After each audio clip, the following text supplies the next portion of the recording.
انور میاں بچے ہیں جی، ایک بیٹا ہے ایک بیٹی ہے، دونوں کی شادیاں ہو چکی. ارے پھر تو تم آزاد ہو. انور ابھی نہیں، بیگم کی بھی کہیں ہو جائے اس کے بعد آزاد ہو جاؤں گا. انور مقصود صاحب غیر معمولی صلاحیتوں کے حامل اداکار ہیں، script writer, T V host اور طنز و مزاح نگار ہیں. آپ کا تعلق ایک بہت ہی مشہور و معروف علمی اور ادبی گھرانے سے ہے. آپ نے تقریباً 55 سال تک مختلف نوعیت کی تحریریں جو ہیں وہ لکھی ہیں. کئی سال تک پاکستان ٹیلی ویژن کارپوریشن سے وابستہ رہے اور اسٹوڈیو 2.5، اسٹوڈیو 3.25 اور شوشا وغیرہ جیسے خوبصورت اور مشہور سیریلز پیش کیے. اور آپ کی رفاقت کس لیے یہاں جناب شاہد رسام صاحب موجود ہیں، پاکستان کے صف اول کے پینٹر اور مجسمہ ساز ہیں. اور آپ کی تربیت میں جن فنکاروں کا ہاتھ رہا، ان میں آپ کی والدہ کے علاوہ صادقین صاحب، مشتاق احمد یوسفی صاحب اور خود انور مقصود صاحبان کے نام شامل ہیں. تو آئیے آپ کو اپنے فنکاروں کے ساتھ ہم یہاں چھوڑے جا رہے ہیں. آئینہ خانے میں لفظ، یہ ہماری پیشکش ہے، ملاحظہ فرمائیے اور لطف اندوز ہوں. بہت بہت شکریہ.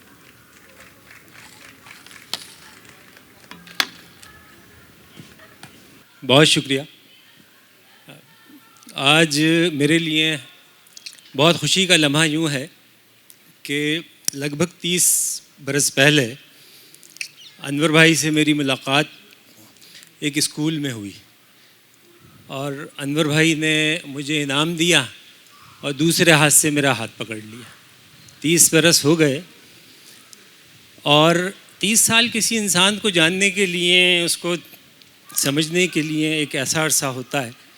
ان کے بارے میں اگر میں بولنا شروع کروں تو شاید شام ہو جائے، لیکن میں کوشش کروں گا کہ انور بھائی کو آپ سنیں. انور بھائی کا کمال یہ ہے کہ ہر فن ان پہ تمام ہوتا ہے. کبھی کبھی دیکھ کے ایسا لگتا ہے، مجھے ایک وہ یاد آتا ہے کہ انسائکلوپیڈیا کو اگر جانچنا ہو تو اس میں اپنا شعبہ نکال کے دیکھ لینا چاہیے. جب میں نے اپنا شعبہ دیکھا مصوری تو میں حیران رہ گیا. اور جب جو انہوں نے ڈرامے لکھے، کہانیاں لکھی، 55 سال سے لکھ رہے ہیں، کوئی کتاب نہیں، لیکن پھر بھی لوگوں کے دلوں پہ راج کرتے ہیں. اور راج بھی ایسے نہیں کرتے بلکہ لوگوں کے دلوں میں بستے ہیں. بہت بڑے بڑے رائٹر آپ نے دیکھے ہوں گے، ملے بھی ہوں گے، میں نے بھی، میری خوش نصیبی کہ میں نے بھی دیکھے. لیکن بڑا رائٹر ہونے کے ساتھ ایک بہت بڑے انسان کا ہم آج استقبال کرتے ہیں، اور آپ کی بے شمار تالیوں میں انور مقصود صاحب. شکریہ شاہد. معزز خواتین و حضرات، میں سنجیو صاحب کا اور زمرو صاحب کا شکریہ ادا کرتا ہوں کہ انہوں نے مجھے دعوت دی اور میں آ گیا. امیگریشن والوں کے ساتھ بہت اچھا رہا، انہوں نے بڑا اچھا استقبال کیا کیونکہ وہ جانتے نہیں تھے مجھے. بھارت کا ویزا ملنا اب اتنا ہی مشکل ہو گیا ہے جتنا مشکل انڈو پاک مشاعرے کا اچھا ہونا.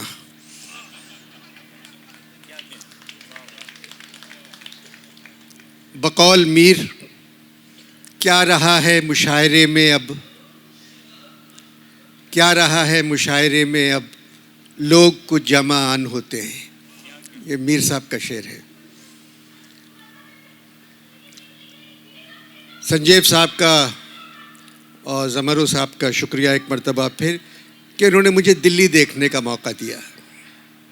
دلی اب دوبارہ بدل گئی ہے. پہلی دفعہ جب دلی بدلی تھی تو میر نے کہا تھا، دلی جو ایک شہر تھا عالم میں انتخاب، رہتے تھے منتخبی جہاں روزگار کے، اس کو فلک نے لوٹ کے ویران کر دیا، ہم رہنے والے ہیں اسی اجڑے دیار کے.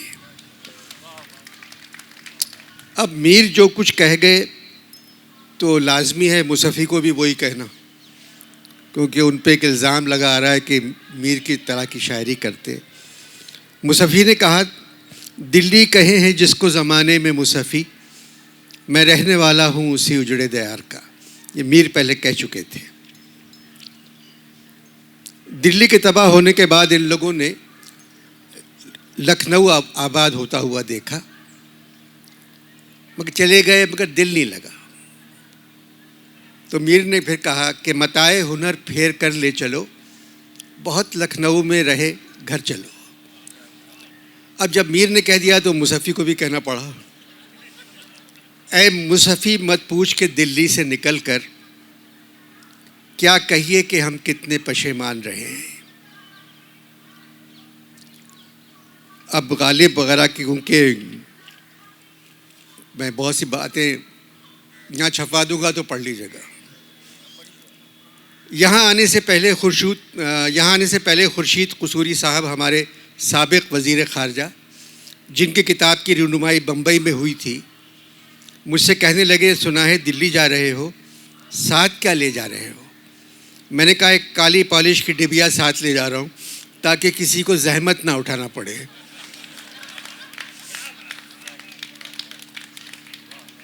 غلام علی بھی میرے بہت دوست تھے، میں نے برسوں HMV میں کام کیا ہے۔ میں نے ان سے کہا آپ بار بار بھارت کیوں چلے جاتے ہیں؟ کہنے لگے انور بھائی وہاں میری بڑی آؤ بھگت ہوتی ہے۔ میں نے کہا بھارت آپ سے کہتا ہے آؤ، اور آپ کی محفل شروع ہونے سے 2 گھنٹے پہلے آپ کی بھگت شروع ہو جاتی ہے۔ تو حالات ذرا سازگار ہونے دیں، انشاءاللہ پھر جائیے تو مزہ آئے گا۔ میں دلی کا ذکر کر رہا تھا کہ دلی اب دوبارہ بدل گئی ہے۔ لاکھوں گاڑیاں، لاکھوں موٹر سائیکلیں، رکشے، بسیں، ٹرک آج میر دلی میں ہوتے تو ان کو معلوم ہو جاتا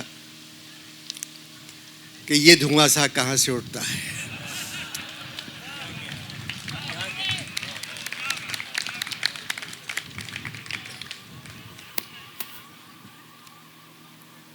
دلی کی تباہی پر زمانے کے سارے شاعروں نے شاعری کی۔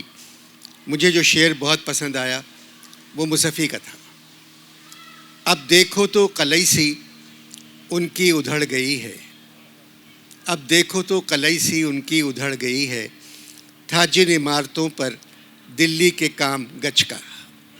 قلعی کو کہتے ہیں گچ۔ کراچی میں میرا ایک چھوٹا سا گھر ہے، وہاں جس کی مرضی آئے چلا آتا ہے۔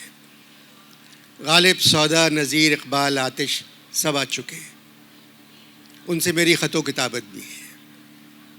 غالب میرے گھر آئے، میں نے ان کا انتخاب کرنے کی اجازت مانگی تو کہنے لگے پہلے اپنے ملک کا انتخاب ٹھیک طرح کرو پھر غالب پہ آؤ، کیونکہ میں اپنے انتخاب میں دھاندلی نہیں چاہتا۔ کہنے لگے مجھے 4-5 شعر بغیر کتاب کھولے ہوئے زبانی سناؤ، اگر میرے شعر تمہیں یاد ہیں۔ میں نے سنا ہے، ذوف جنوں کو وقت تپش در بھی دور تھا، ذوف جنوں کو وقت تپش در بھی دور تھا، ایک گھر میں مختصر سا بیاباں ضرور تھا، مجھے اب دیکھ کر ابر شفق آلودہ یاد آیا۔ جب آپ اونچی عمارت پہ بیٹھے ہوں بالکنی میں تو اگر آسمان کو اورنج دیکھیں جو نیو یارک میں زیادہ تر نظر آتا ہے، تو شاید غالب بیٹھے ہوں کبھی۔ مجھے اب دیکھ کر ابر شفق آلودہ یاد آیا کہ فرقت میں تیری آتش برستی تھی گلستاں پر۔ عشق میں ہم نے ہی ابرام سے پرہیز کیا، ورنہ جو چاہیے اسباب تمنا سب تھا۔ ابرام کا مطلب ہے تقاضا، مطالبہ کرنا۔ میں نے چودھویں بیگم کے بارے میں پوچھا کہ چودھویں کیسی ہیں، تو کہنے لگے کہ اب بدل گئی ہیں انور بہت۔ مجھے خط لکھتی ہیں تو آخر میں لکھتی ہیں حجاب کی طالب چودھویں۔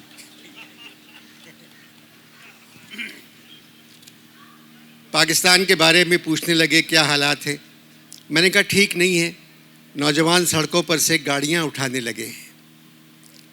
مسکرا کر بولے میاں یہ تو بہت بری بات ہے، جب ہم ان کی عمر کے تھے تو ہم دوسرے شاعروں کے مصرے بھی نہیں اٹھاتے تھے، جبکہ ان میں وزن بھی نہیں ہوتا تھا۔ میں نے کہا مرزا کبھی فیض صاحب سے ملاقات ہوئی؟ کہنے لے ایک دفعہ ذوق کے انتقال پر ہوئی تھی، مرزا کی بات میری سمجھ میں نہیں آئی، تو انہوں نے کہا ذوق نے لکھا تھا اب تو گھبرا کے یہ کہتے ہیں کہ مر جائیں گے، مر کے بھی چین نہ پایا تو کدھر جائیں گے، تو ذوق نے مر کے بھی چین نہیں پایا تو دوبارہ مر گئے۔ وہیں فیض سے میری ملاقات ہوئی، کہنے لگے مرزا شرمندہ ہوں ابھی تک آپ کے گھر نہیں آ سکا۔ دوسرے دن شام کے وقت دروازے پہ ٹھک ٹھک ہوئی، میں نے اٹھ کر دروازہ کھولا تو فیض کھڑے تھے، ان کے ساتھ ایک صاحب تھے۔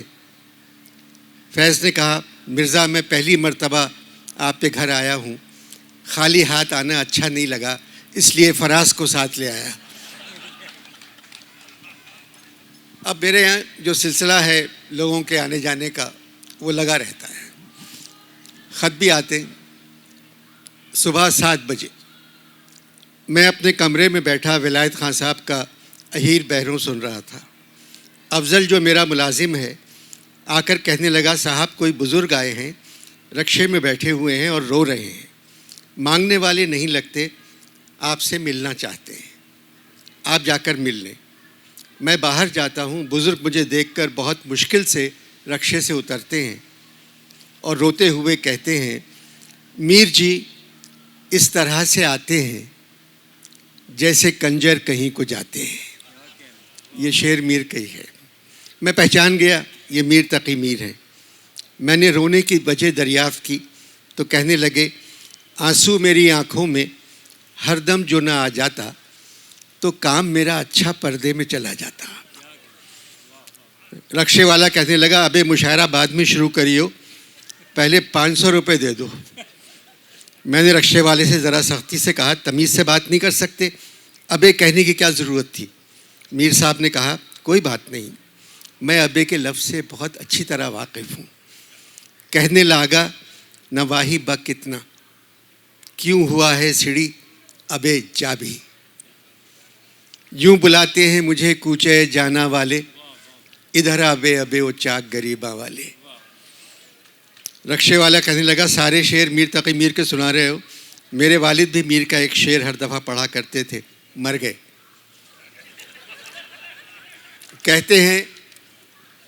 کہتے ہیں رونے والے یہاں سے گئے، سب یہیں رہ گئے کہاں سے گئے۔ کہتے ہیں مرنے والے یہاں سے گئے، سب یہیں رہ گئے کہاں سے گئے۔ میں پرس سے 500 روپے نکال کر رکشے والے کو دیتا ہوں۔ میر صاحب رکشے والے کو بتاتے ہیں وہ میر تقی میر ہے۔ رکشے والا کہنے لگا اوپر جانے میں چند سیکنڈ رہ گئے اور جھوٹ بول رہے ہو، میر تقی میر کو مرے ہوئے 200 برس ہو گئے، پیسے نہیں تھے تو رکشے میں کیوں بیٹھے؟ میر صاحب کہنے لگے تمہارے رکشے کے پیچھے لکھا تھا پھر ملیں گے اگر خدا لایا، میں سمجھا میرا رکشہ ہے۔ رکشے والے نے 500 روپے کا نوٹ مجھے واپس کر دیا اور کہا یہ ان کو دے دو، اور رکشہ سٹارٹ کر کے چلا گیا۔ میں نے میر صاحب سے کہا میر جی میں نے پہلا رکشے والا دیکھا ہے جس کو آپ کے شعر یاد ہیں۔ میر صاحب کہنے لگے کیا دوسرے رکشے والوں کو فیض یاد ہے؟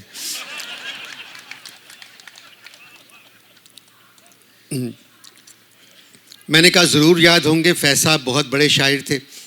میری بات سن کر میر جی کہنے لگے اگر ان کو فیض یاد ہے تو پھر حافظ، سودا، غالب اور اقبال بھی یاد ہوں گے۔ میر جی کسی بھی بڑے شاعر سے متاثر ہونا کوئی بری بات نہیں ہے، مرنے کے بعد آپ اس طرح کی باتیں کرنا چھوڑ دیں، گھر میں تشریف لائیں۔ بھئی تمہارے گھر کا چمن تو بہت خوبصورت ہے، تھوڑی دیر یہاں بیٹھ جاتے ہیں، آپ کی مرضی، ویسے بھی آپ کو چمن سے بہت لگاؤ تھا۔ میاں لگاؤ تو تھا، کیسا چمن کے ہم سے اسیروں کو منع ہے، چاکے قفس سے باغ کی دیوار دیکھنا۔ کیسا چمن کے ہم سے اسیروں کو منع ہے، چاکے قفس سے باغ کی دیوار دیکھنا۔ کیا بات ہے میر جی، کس نفیس طریقے سے منع کو آپ وزن میں لے آئے ہیں۔ کراچی کیسے آنا ہوا؟ پیپلز پارٹی کے ایک سندھی وزیر ہیں، انہوں نے دعوت نامہ بھیجا تھا، بے نظیر بھٹو کی سالگرہ کے موقع پر بلاول ہاؤس میں ایک مشاعرہ ہونا ہے، جس کی صدارت مجھے کرنا تھی. آپ کو کیوں بلایا؟ میرا ایک شعر تھا، نہ ہوئے ہم نظیری سے یوں تو شعر کے فن میں بے نظیر ہوئے. وہ شاید سندھی وزیر سمجھ رہے ہیں شعر ہم نے بے نظیر کے لیے لکھا ہے. دعوت نامہ بھیج دیا اور یہ بھی لکھا تھا میرا قیام بھی بلاول ہاؤس میں ہوگا، یعنی آصف زرداری کے محل میں. کیا کہہ رہے ہیں میر جی، آپ آصف زرداری کے محل میں ٹھہرے ہوئے ہیں؟ 4-5 مرتبہ جا چکا ہوں، وہاں کوئی نہیں ہے. میر صاحب ایسا کیسے ہو سکتا ہے؟ یقین نہیں آتا انور میاں؟ تو جا کے دیکھ لو. خالی پڑا ہے خانہ دولت وزیر کا، باور نہیں تو آصف آصف پکار دیکھ. آصف دولہ کے زمانے کا شعر تھا. خالی پڑا ہے خانہ دولت وزیر کا، باور نہیں تو آصف آصف پکار دیکھ. 3 دن سے کراچی کی خاک چھان رہا ہوں. جان ایلیا نے تمہارے گھر کا پتہ دیا تھا اور تاکید کی تھی کہ تم سے ملے بغیر نہ آؤں، سو آ گیا. کراچی کیسا لگا؟ یوں لگتا ہے میری آدھی سے زیادہ شاعری کراچی پر ہے. اندھیر نگری ہے انور میاں. اس دشت میں اے سیل سنبھل ہی کے قدم رکھ، ہر سمت یہاں دفن میری تشنہ لبی ہے. کیا کہیے اپنے عہد میں جتنے امیر تھے، ٹکڑے پہ جان دیتے تھے سارے فقیر تھے. میری اس خرابے میں کیا آباد ہوئے کوئی، دیواروں در گرے ہیں ویراں پڑے ہیں گھر سب. سن رہے ہو؟ جی جی جی جی. روشن ہے اس طرح دل ویراں میں داغ ایک، اجڑے نگر میں جیسے جلے ہے چراغ ایک. اب خرابہ ہوا جہاں آباد، ورنہ ہر ایک قدم پہ یہاں گھر تھا. تم لوگوں کے ہندوستان سے کیسے تعلقات ہیں؟ امیر جی جیسے آپ کے خان آرزو کے ساتھ تھے. ناشتہ کریں گے؟ اگر ناشتہ کر چکا ہوتا تو دوپہر میں آتا. پہلے شراب پیوں گا. میر جی صبح 7 بجے شراب؟ ڈاکٹر فاروقی نے لکھا ہے آپ کے شراب کا شوق فرضی ہے. اس بات کا جواب میں شراب پی کر دوں گا. صبح 7 بجے شراب 2 دن سے نہیں ملی انور میاں. پہلے خالی جگہ کو پر کروں گا، پھر جی چاہا تو ناشتہ کر لوں گا. کچھ گھبرائے ہوئے لگ رہے ہو. نہیں میر جی گھبرانے کی کیا بات، بیگم ہے. جی ہاں مگر وہ ملک سے باہر گئی ہوئی ہیں. ایک ہی ہیں؟ جی ہاں. ڈرپوک ہو؟ نہیں میر جی بیگم بہت بہادر ہیں.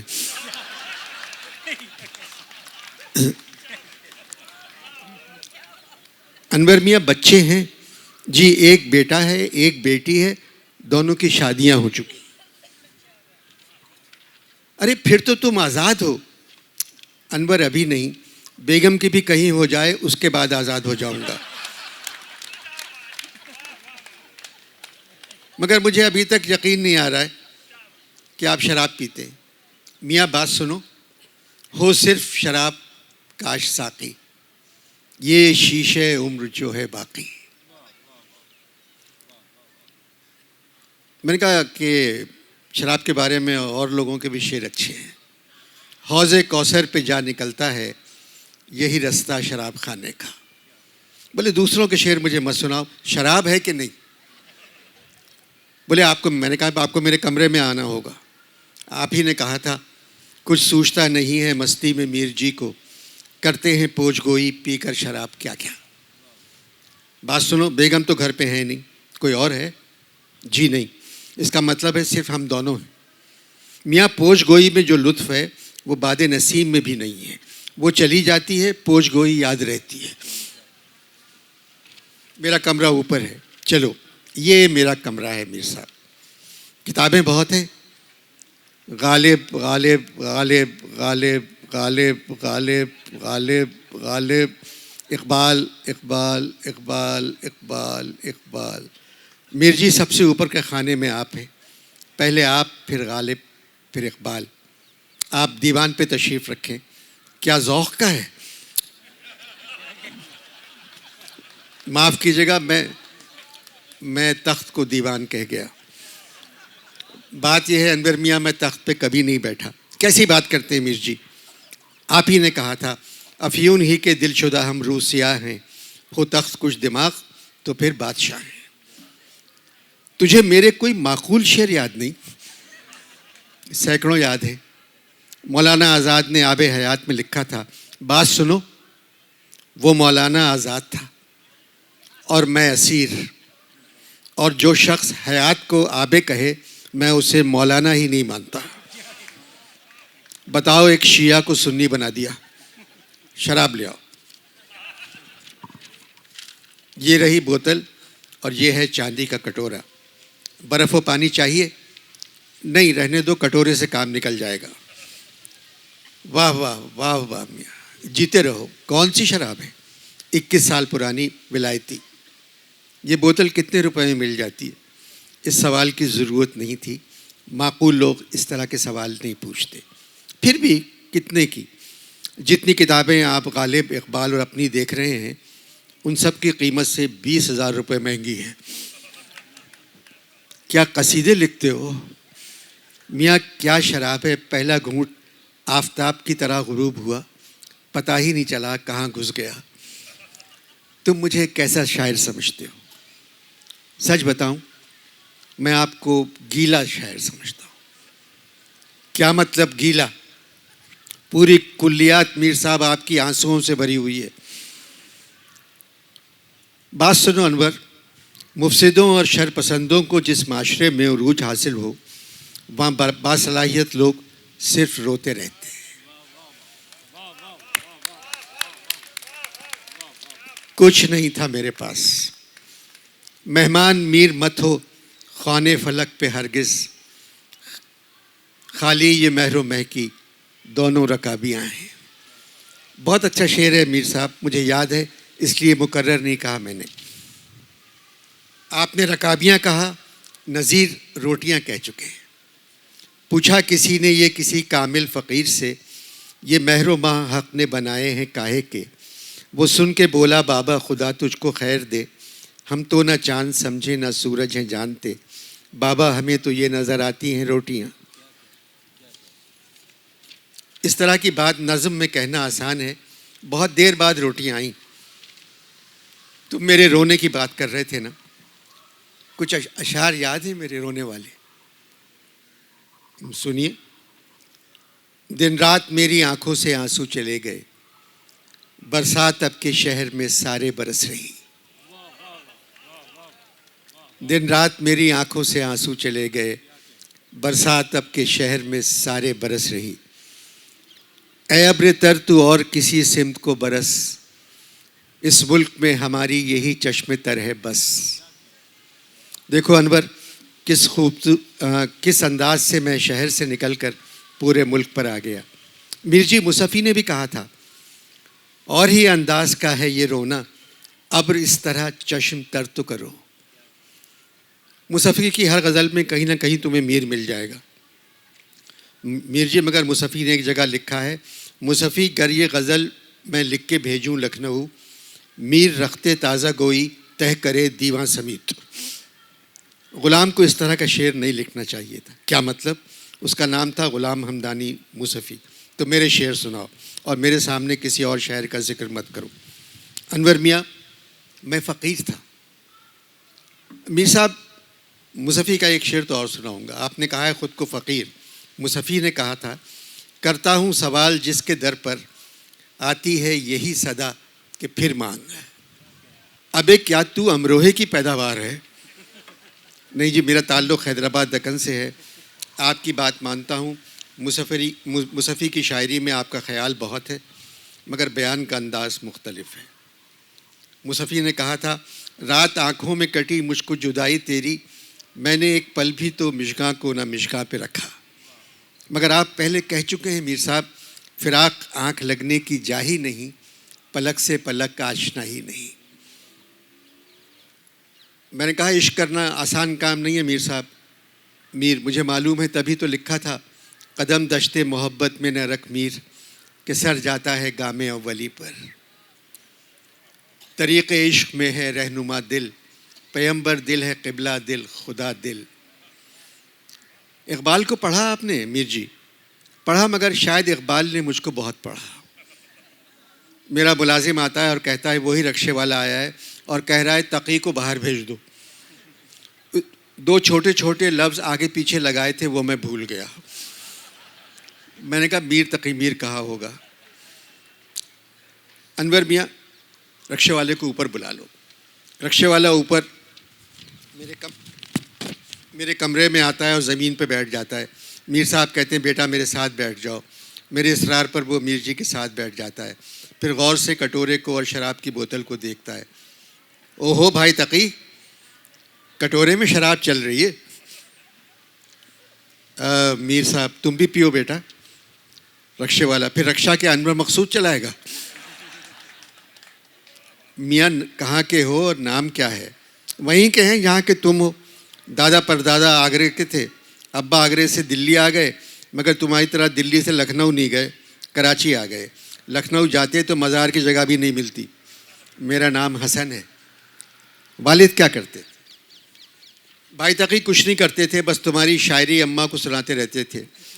زمین پر لیٹ کے الٹے ہاتھ کا تکیہ بنا لیتے تھے اور تمہارا شعر پڑھتے تھے. آگے کسو کے کیا کریں دستے تمہیں دراز, آگے کسو کے کیا کریں دستے تمہیں دراز, وہ ہاتھ سو گیا ہے سرانے دھرے دھرے.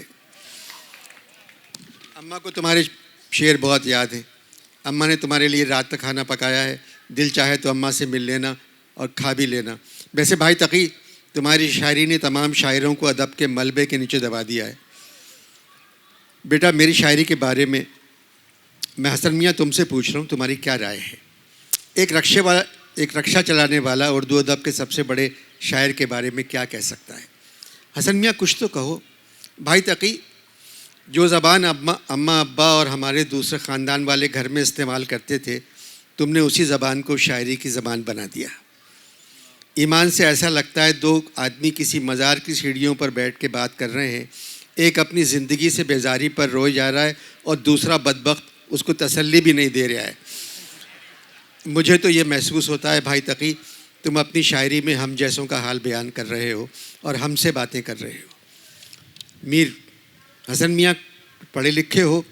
رکشے والا بھائی تقی تمہاری طرح ہی ہیں, نہ تم نے میٹرک کیا نہ ہم نے, مگر تمہارا ایک شعر ہے, شعر میرے ہیں سب خواص پسند پر مجھے گفتگو عوام سے ہے. حسن میاں تم سے ایک بات کہوں, جن جن لوگوں نے مجھ پر لکھا وہ میں نے پڑھا, مگر علی مولا کی قسم جتنا تم مجھے جانتے ہو اتنا شاید کوئی نہیں جانتا. رکشے والا بھائی تقی شرمندہ مت کرو اور شراب کم پیو, کیونکہ کراچی میں تمہارے دور کی دلی والا منظر لوٹ آیا ہے. سارے شہر میں لشکر گھوم رہا ہے. اگر کسی سپاہی نے رکشہ روک کر تمہیں سونگھ لیا اور وہ خود شرابی نہ نکلا تو اندر کر دے گا. جب تک کراچی میں رہو بھنگ پیو, کیونکہ یہاں کے وزیر اعلیٰ بھنگ پیتے ہیں, اس کی اجازت ہے. حکومت سندھ نے بھنگ پینے والوں کو پکڑنے کے اختیارات فوج کو نہیں دیے. انور مقصود سے کیا باتیں ہو رہی تھیں؟ میں میر جی سے پوچھ رہا تھا آپ نے اقبال کو پڑھا ہے؟ تو میر جی کہنے لگے پڑھا, مگر یوں لگتا ہے اقبال نے مجھے زیادہ پڑھا ہے. انور میاں میں نے لکھا تھا مجھ کو شاعر نہ کہو میر کے صاحب, میں نے درد و غم اتنے کیے جمع تو دیوان کیا. اقبال نے کہا خوش آ گئی ہے جہاں کو قلندری میری, بگر نہ شعر میرا کیا ہے شاعری کیا ہے. رکشے والا بھائی تقی کوئی اور نقل سناؤ جلدی سے. انور حسن میاں نقل نہیں کہتے, سوچ ایک ہی ہے. میر میں نے لکھا مسجد میں امام آج ہوا آ کے کہیں سے, کل تک تو یہی میر خرابات نشیں تھا. اقبال نے کہا جو بے نماز کبھی پڑھتے ہیں نماز اقبال, بلا کے دیر سے مجھ کو امام کرتے ہیں. رکشے والا بھائی تقی یہ تو کاربن کاپی ہے. انور حسن میاں ایسی بات نہیں کرتے, اقبال اپنی صدی کے سب سے بڑے شاعر تھے. بھائی تقی کچھ اور ہو جائے. میر میں نے لکھا فریاد انہی رنگوں ہے گلزار میں ہر صبح, بلبل نے میری طرز سخن صاف اڑائی. اقبال نے کہا اڑائی طوطیوں نے. رکشے والا کس نے اڑائی؟ میر طوطیوں نے. بھائی تقی صاف بولو, ٹن ہو سمجھ میں نہیں آ رہا ہے. حسن بات سنو, اڑائی طوطیوں نے. اڑائی طوطیوں نے, قمریوں نے, اندلیبوں نے, چمن والوں نے مل کر لوٹ لی طرز فوا میری. اچھا انور میاں اب اجازت دو, میر صاحب آپ کراچی رہ جائیں، مشکل ہے. میر مل مل کے ہوئے تم سے بہت خوش پیارے، اس خرابے میں میری جان تم آباد رہو. وہ دونوں چلے جاتے ہیں. یہ تو میر صاحب تھے. میر صاحب پہ میں نے کام کیا ہے، غالب پہ بھی، سودا پہ بھی. احمد فراز کا نام سنا ہوگا آپ نے. فراز صاحب سے میری بہت دوستی تھی. وہ مجھے ملے بغیر اوپر چلے گئے اور وہاں سے خط لکھا، انور تم سے ملے بغیر اوپر آ گیا. استقبال کرنے کے لیے فیض اور جان ایلی آئے.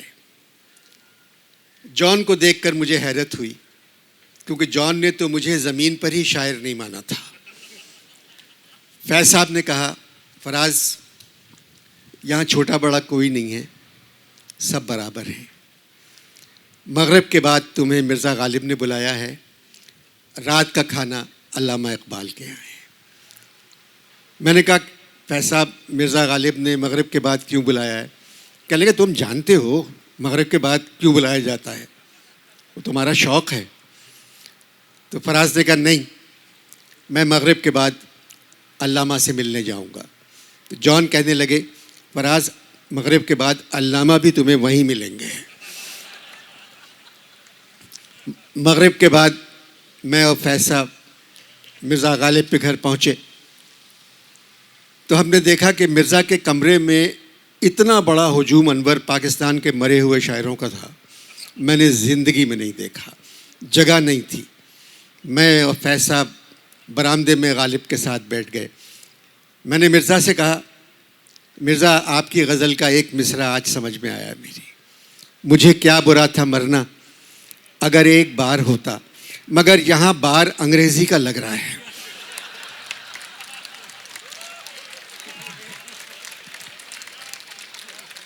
یہاں بار مجھے انگریزی کا لگ رہا ہے. مرزا نے کہا کہ فراز میں کیا کروں، جانتا بھی نہیں ہوں. آ جاتے ہیں، میں انکار نہیں کر سکتا.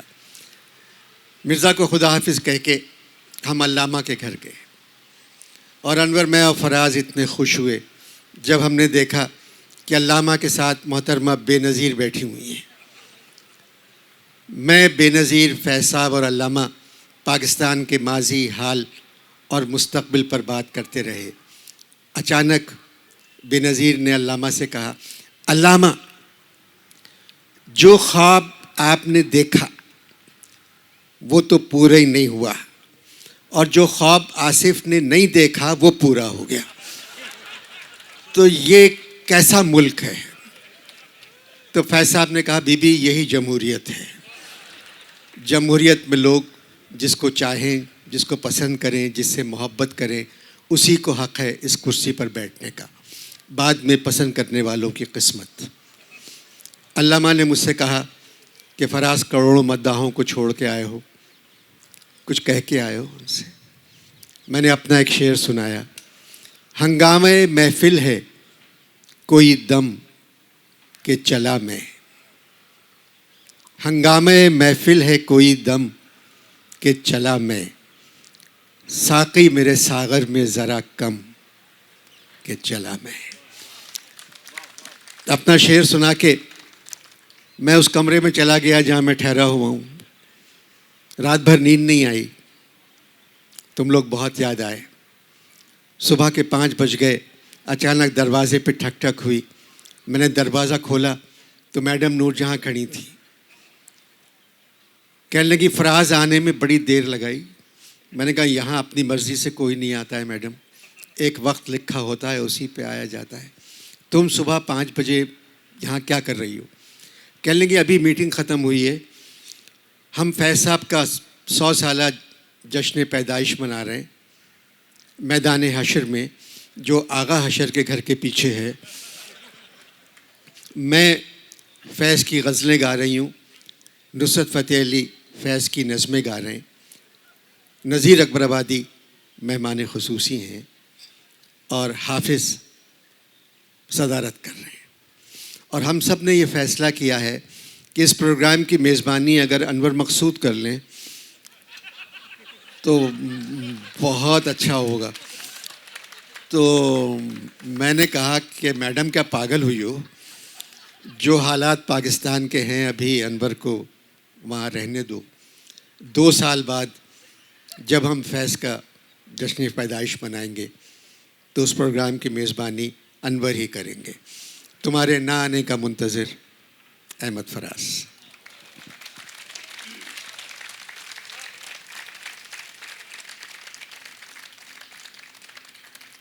دلاور فگار ہمارے یہاں, آپ کئی دفعہ آپ سنا ہوگا آپ نے ان کو, بہت اچھے اور مزاحیہ شاعر تھے, اور بہت اچھا لکھتے تھے. تو ایک وقت ان کے پاس لوگوں کو لکھ کے دیتے تھے وہ.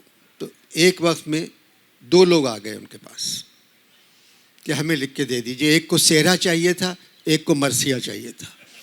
تو انہوں نے جلدی جلدی لکھا اور کاغذ ایسے پھاڑنے کے بجائے ایسا پھاڑ دیا. تو وہ جو صحرا پڑھنے کے لیے گئے تو ان کا ایک مصرع صحرے کا ہو گیا, ایک مرثیے کا ہو گیا. اب انہیں پتہ ہی نہیں, اب جا کے شادی میں پڑھ رہے ہیں وہ. اتھر میاں کا عقد ہوا ہے بہار میں, صحرے کا مصرع تھا.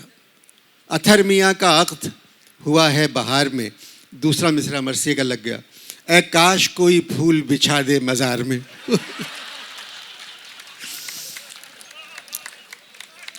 اتھر میاں کا عقد ہوا ہے بہار میں, اے کاش کوئی پھول بچھا دے مزار میں. اور یہ چلتی جاتی ہے نظم, اور آخری شعر ہے اس کا, یارب بنی کے ساتھ ہمیشہ بنا رہے. دولہا دلہن آ گیا صحرے کا, یارب بنی کے ساتھ ہمیشہ بنا رہے. دوسرا مرثیے کا آ گیا, تم کیا رہو گے جب نہ رسول خدا رہے.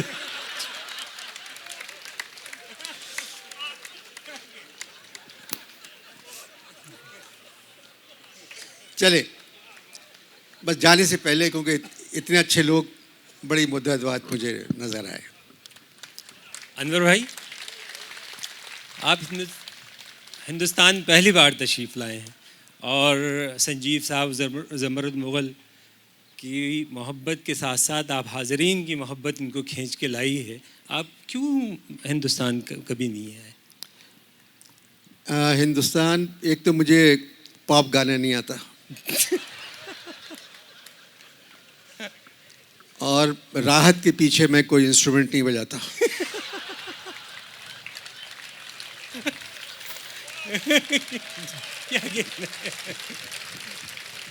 جانتے کس کس کو ہیں؟ میری یہاں ایم ایف حسین صاحب سے بہت دوستی تھی. ایم جے اکبر میرے بہت اچھے دوست تھے. پنڈت جی سے, نہرو صاحب سے بہت دوستی تھی کتابوں کے ذریعے, میں کبھی ملا نہیں. تو میرے سب سے اچھے دوست تو جواہر لال نہرو ہے یہاں کے.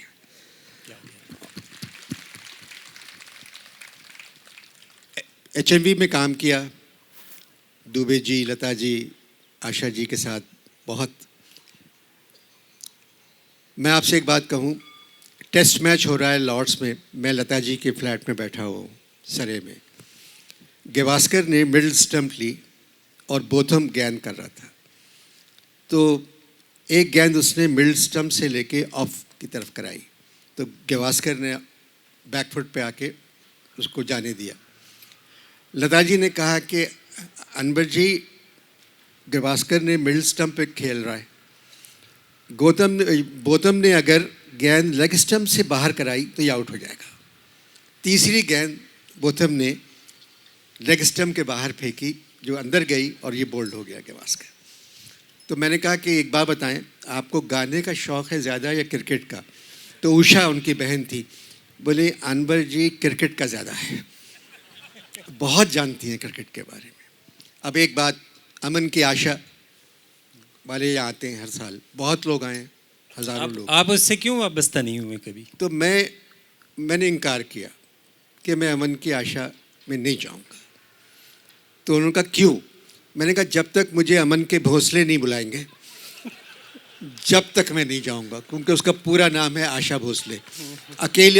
اکیلی آشا کچھ نہیں کر سکتی. یہ امن کے بھونسلے جو ہیں, بڑے بڑے فوجی, صدر, وزیر اعظم, جب یہ لوگ بلائیں گے جب جاؤں گا میں. تو ناراض ہو گئے مجھ سے, پھر میں نہیں آیا. میرا تعلق حیدرآباد دکن سے ہے, میں پیدا ہوا حیدرآباد میں. نانا اول تعلق دار تھے، کمشنر ہوتے ہیں وہاں کے، داغ کے شاگرد تھے اور شاعری کرتے تھے.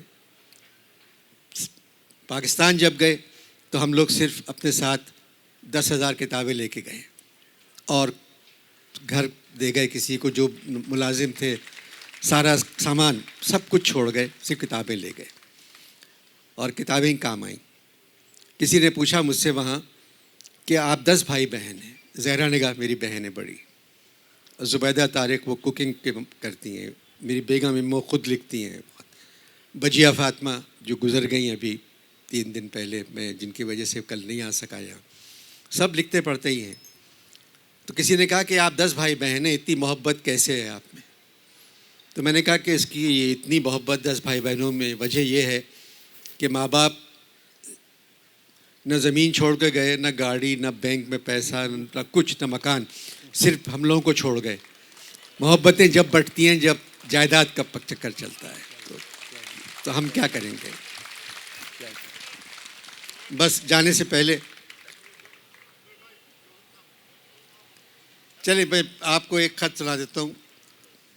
پاکستان ٹیلی ویژن نے علامہ اقبال کی برسی منائی، 21 اپریل کو ان کا انتقال ہوا تھا. تو میں نے علامہ کو تفصیل لکھ کے بھیجی کہ ٹیلی ویژن آپ کی برسی کے منا رہا ہے، یہ پروگرام ہے. تو علامہ کا خط آیا: انور میاں، تمہارا خط ملا. ایک بات میں تم سے کہنا چاہتا ہوں کہ بڑے لوگوں کی برسی نہیں منانا چاہیے، کیونکہ وہ تو زندہ رہتے ہیں. ان کے صرف پیدائش کا دن منایا کرو، کیونکہ میں کوئی چھوٹا آدمی نہیں تھا.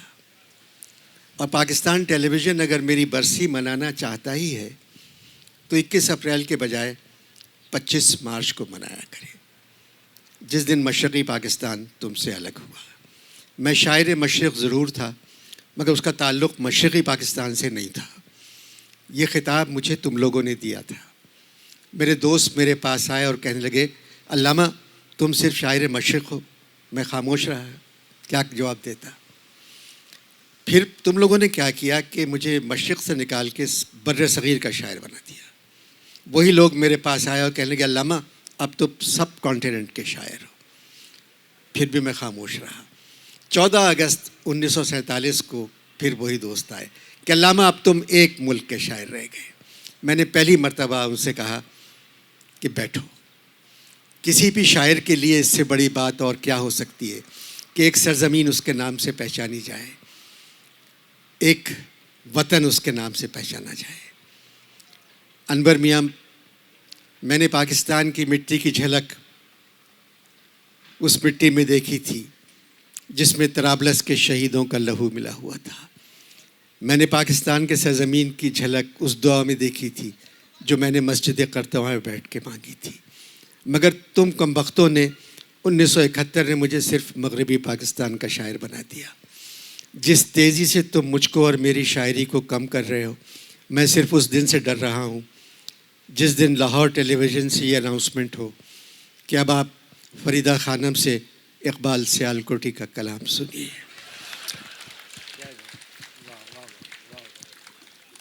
جو کچھ بھی میں نے تم لوگوں کے لیے کیا کبھی اس کا صلہ نہیں چاہا.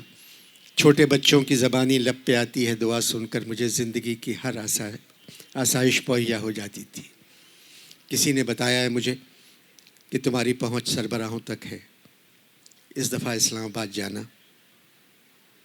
تو ان سے کہہ دینا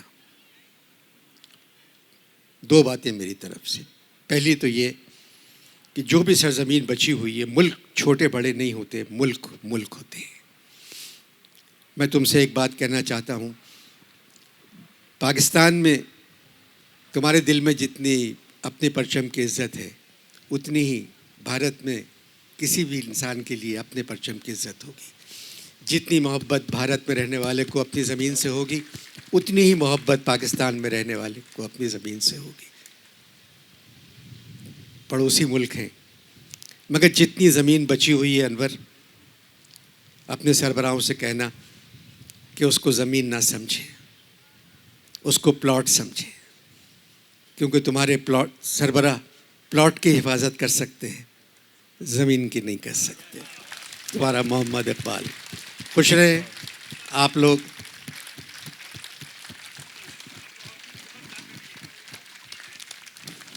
میں آپ کو سنا دوں گا، چلے نا بس وہ کہ ہم لوگ گانے ایک ہی سنتے ہیں. کراچی میں یا پورے پاکستان میں صبح کسی بھی گھر کی کھڑکی کھلتی ہے تو قرآن شریف کی قرأت کے بعد جو آواز آتی ہے وہ آئے گا آنے والا، یا ٹھنڈی ہوائیں لہرا کے آئیں، یا چندہ رے جارے جارے، یہ گانے سارے آتے ہیں. یا مطلب نوشاد صاحب، او پی نیر صاحب، شنکر جے کشن. بھارت میں مہندی صاحب کی آواز، میڈم کی آواز. کسی نے مجھ سے پوچھا، میڈم آئی تھیں ہندوستان، بہت ہی ماشاءاللہ استقبال ہوا تھا ان کا. تو بھارت میں جب لاسٹ ٹائم آیا تھا تو کسی نے کہا کہ انور صاحب میڈم کے گانے میں اور لتا جی گانے میں کیا فرق ہے؟ تو آپ کو تو میوزک کا پتہ ہے بہت. میں نے کہا بہت فرق ہے. جب لتا جی گاتی ہیں تو لگتا ہے مندر میں بیٹھ کے گا رہی ہیں، اور جب میڈم گاتی ہیں تو لگتا ہے نہاتے ہوئے گا رہی ہیں. میڈم جی کھل کے گاتی ہیں بالکل بھی. تو کہنے لگے اچھا ٹھیک ہے، بہت شکریہ آپ کا. تو بھارت سے تعلقات ہم لوگوں کے ویسے تو لگتا ہے کیا کر سکتے ہیں. راجیو گاندھی صاحب اور سونیا گاندھی صاحبہ پہلی مرتبہ پاکستان آئے تو بے نظیر صاحبہ نے کہا کہ انور آپ آ کے پریزیڈنٹ ہاؤس میں ایڈریس کر دیں. جب تک مجھے راستہ بھی نہیں معلوم تھا کہ پریزیڈنٹ ہاؤس کہاں ہے. اعتزاز احسن صاحب انٹیریئر منسٹر تھے، بس انہوں نے فون پہ اتنا کہا کہ Anwar you have to come day after tomorrow at 7:30. اس کے بعد فون بند کر دیا. جس طریقے سے فون بند ہوا، خیر میں پہنچ گیا. اب میں پہنچ گیا وہاں تو بے نظیر اور راجیو صاحب کالا کوٹ پہنے ہوئے، اور سونیا جی مدراس کی کاٹن کی ساڑی بہت ہی مہنگی، اور بے نظیر ہی بہت اچھی لگ رہی تھیں، راجیو صاحب بھی بہت اچھے لگ رہے تھے. میں نے کہا چلیں جی، مجھ سے کہا گیا ہے آج کہنے کے لیے. تو کل رات میں آ گیا تھا، میں ہوٹل میں ٹھہرا تو 2:30 بجے رات کے انٹیلیجنس کے آدمی آئے میرے پاس کہ آپ کیا پہنیں گے. میں نے کہا میں کپڑے پہنوں گا. تو کہنے کہ نہیں آپ تو کولہاپوری چپل، جینز اور کرتا پہنتے ہیں، کوشش کیجئے گا جیسے کپڑے وزیر اعظم ہندوستان پہنتے ہیں ویسے کپڑے پہنیں. میں نے کہا ظاہر ہے اب جیسے کپڑے وزیر اعظم پاکستان پہنتی ہیں ایسے تو میں نہیں پہن سکتا. تو اس پہ راجیو و بے نظیر دونوں ہنسے زور سے. آپ کے نرسمہا راؤ تھے فارن منسٹر اس زمانے میں. میں نے کہا بات یہ ہے کہ اقبال کے شعر سے شروع کروں گا میں. چاہیے خانے دل کی کوئی منزل خالی، شاید آ جائے کسی دن کوئی مہمان عزیز. مہمان عزیز راجیو گاندھی صاحب. اور میں نے پھر رب کے 4-5 لوگوں کے نام لیے. میں نے کہا کہ ڈکٹیٹرشپ کا صرف ایک مزہ ہے، ایک آدمی کا نام لو اور تقریر شروع کر دو. جمہوریت میں یہ 50 لوگ جو بیٹھے ہوئے ہیں اسٹیج پہ، مجھے سب کا نام لینا پڑے گا. مجھے نام یاد نہیں ہے کسی کا. مجھے بھارت کے کسی وزیر کا پتہ نہیں تھا سوائے نرسمہا راؤ کے علاوہ. تو میں نے کہا کہ ایک بات کہوں گا، آپ لوگ برا نہ مانیں کیونکہ تقریر میں لکھ کے نہیں لایا ہوں. پاکستان میں بھی ایک چینل ہے ٹی وی کا، پی ٹی وی. بھارت میں بھی ایک چینل ہے دوردرشن. اور ان دونوں چینلز پر آفٹر 9 PM اونلی PM. تو بھارت کے صدر اور پاکستان کے صدر جو ہیں وہ دونوں مل کے کوشش کر رہے ہیں کہ ایک چینل اور کھل جائے دونوں ملکوں میں تاکہ رہنے والوں کو معلوم ہو کہ صدر کون ہے. میں نے کہا سر ابھی آپ نے کہا کہ کشمیر کا فیصلہ ہو گیا ہے، سیاچین کے بارے میں بھی بات ہو گئی ہے، اور میری نیکسٹ وزٹ پہ یہ دونوں ایشوز سامنے نہیں آئیں گے۔ سر صاحب نے تالی بجائی، سر مجھے یہ آپ کی بات پسند نہیں آئی، فیصلہ ابھی نہیں ہوا ہے اور انشاءاللہ ہو جائے گا۔ پاکستان نے ماشاء اللہ بہت رہا ہے، اس لیے ہم لوگوں کو دوسروں کے خط پڑھنے کی عادت ہو گئی ہے۔ میں آپ کو ایک خط آپ کے نانا کا، آپ کی والدہ کے نام سناتا ہوں جو میں نے پڑھ لیا ہے۔ اب میرے فارن منسٹر مجھے منع کر رہے ہیں، وہ سمجھ رہے ہیں میرے پاس جو خط آتے ہیں یہ بھی وہی خط ہیں۔ میں نے کہا پنڈت جی الہ آباد میں تھے اور اندو کہتے تھے اندرا جی کو، اندو کا مطلب ہے چاند۔ ان کا اندو تم مسوری کی بلندیوں پر ہو اور میں الہ آباد کے میدانوں کی پستی میں۔